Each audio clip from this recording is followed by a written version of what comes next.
Hello বন্ধুরা, কেমন আছো তোমরা সকলে? আশা করি ভালো আছো। তো আগে ভিডিও করেছিলাম আমের মুকুল এসছে। তো আমের মুকুল থেকে গুটি বড় হয়ে গুটি কেমন সেট হয়েছে এবং কি কি কীটনাশক আমি প্রয়োগ করেছি, তো ওটা তোমাদের বলবো, ঠিক আছে? তো আমার অনেকগুলো আম গাছ আছে, সবগুলোতে একই রকম প্রসেস করেছি। চলো দেখাই। দেখাতে পারবো না হয়তো, কারণ আমি আগে করেছি।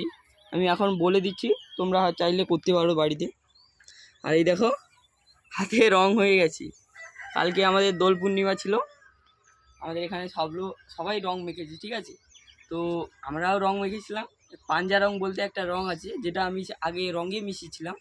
ওই রংটা হাতে মেখে মাখাবো গিয়েছি, তারপরে হাত থেকে আর উঠছেই না, কী করবো। তো এই গাছে আমের গুটি খুব ভালোভাবে সেট হয়ে গেছে। এর কারণ গুটি আসার আগে আমের পরিচর্যা করলে ভালোভাবে গুটি আসে। ফাঙ্গিসাইড এবং প্যাট্রিসাইড এই দুটো আমি মিশিয়ে স্প্রে করেছিলাম, ঠিক আছে? তো PNK 005 এবং বোরন মিশিয়ে স্প্রে করেছিলাম। বোরনের ভাগটা 20%, ঠিক আছে? কম করে দিতে হবে। তো এই যে বোরন দিয়েছি, বোরনের কারণে গাছে গুটি বেশি আসে। যে জায়গায় হয়তো 3টে গুটি আসে, সেখানে হয়তো গাছ ভর্তিভাবে গুটি আসবে বোরন স্প্রে করার ফলে, ঠিক আছে? আগে মুকুল এসেছিলো, তখন ভিডিও করেছি। এর গা দিয়ে চারদিক দিয়ে মুকুলে আগমন হয়েছিল, ঠিক আছে? তো এখন মুকুল তো সব নষ্ট হয়ে গেছে, তো কোনো করার নেই আমাদের। আগে এটা হয়ে গেছে, ঠিক আছে? তো এখানে কিছু আছে যেটা সেট হওয়ার চেষ্টা করছে, কিন্তু হয়তো মনে হচ্ছে হবে না। কিন্তু এই গাছের আমগুলো লালচে। এই গাছের নাম আরুনিকা। এই আরুনিকা আম গাছ খুবই ভালো জাতের। আমটা দেখো, মনেই হচ্ছে খুব ভালো হবে, বড় হবে। দেখো চারদিকে লাল হয়ে আছে, আমি লাল।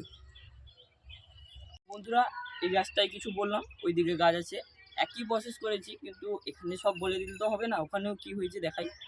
তো আমি এই প্রসেসটা আম গাছে নয়, আমি আমার লেবু গাছেও করেছি, ঠিক আছে?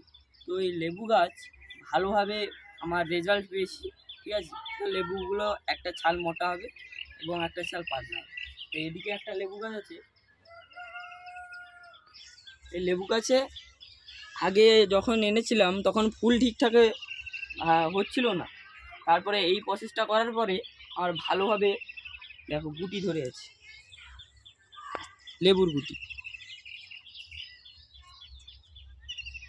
তো বন্ধুরা, আমি তোমাদের পরবর্তী আম গাছটা দেখাই এবং আম গাছের নামটাও বলে দেবো।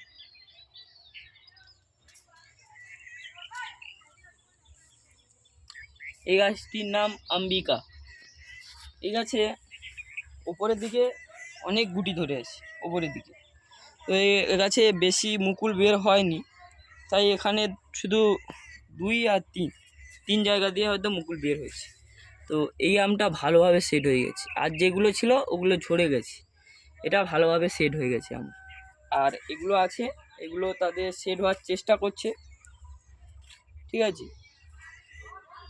বন্ধুরা, এই যে দেখি কি গান, বানানা, হ্যাঁ বানানা।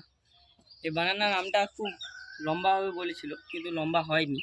তবু আম্বিকার মতনই, ঠিক আছে? আম্বিকা নয়, অরুণিকার মতনই একবারে লাল, একটু সবুজ হয়ে আছে। এটাতে ফাঙ্গিসাইড হিসেবে সাফ এবং প্যাট্রিসাইড হিসেবে কাকা দিয়েছিলাম। তো এর রেজাল্টও খুব ভালোভাবে হয়েছে।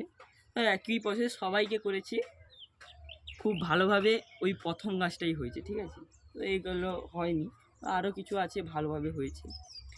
এদিকে আছে আমার কাটিমা আম গাছ, ওগুলো তোমরা দেখেছো লাল, আর এটা দেখো একবারে সবুজ। এর কোনো গায়ের রং নেই এবং কোনো পরিবর্তন হয়নি। আর এই আমটা পুরো ফজলি আমের মতো, ঠিক আছে? বাজারে যে আমগুলো পাওয়া যায় ওই আমের মতো লম্বা, কিছু লম্বা আছে, ওখানে আছে কিছু গোল, কম লম্বা, ঠিক আছে? তো এই গাছে ওর মতনই মুকুল এসছে, প্রথম গাছের মতো অনেক মুকুলে অনেক গুটি ধরে আছে। দেখো, তোমরা দেখো, এখানে আছে, এখানে আছে, আমার এখানেও আছে, এখানেও আছে। কিছু গুটি হয়তো সেট হয়নি, ওগুলো শুকনো হয়ে যাবে। যেরকম এই ছোটোটা, এটা দেখো এখান দিয়ে ঝরে যাচ্ছে, তো এটাকে আমি কেটে ফেলে দেবো বাধ্য। এগুলো সেট হবে না, ঠিক আছে? যেগুলো সেট হয়ে গেছে ওগুলোকে নাড়ালেও পড়বে না, এভাবে নাড়ালেও পড়বে না, ঠিক আছে? আমার ওটাও কাটিমা আম গাছ, এটাও কাটিমা আম গাছ, কিন্তু এটা একটু বেশি লম্বা। তো আমার আম গাছে গুটি সেট হওয়ার পরে বোরন 20% এবং NPK 0050 মিশিয়ে স্প্রে করেছিলাম, এবং গুটি সেট হওয়ার পরে ফাঙ্গিসাইড 15 দিন অন্তর স্প্রে করেছিলাম। তাই এভাবে ভালোভাবে গুটি সেট হয়েছে। তো আমার গাছগুলো অনেকগুলো বড় আছে, কিছু ছোট আছে। তো এই গাছগুলোতে খাবারের যাতে না পরিমাণ ঘাটতি হয়, এই জন্য আমি খাবারের ভালোভাবে ম্যানেজমেন্ট করেছি, ঠিক আছে? কিছুটা বেশি দিয়েছি যেগুলো বড় আছে, যেগুলো ছোট আছে ওগুলোতে কম দিয়েছি।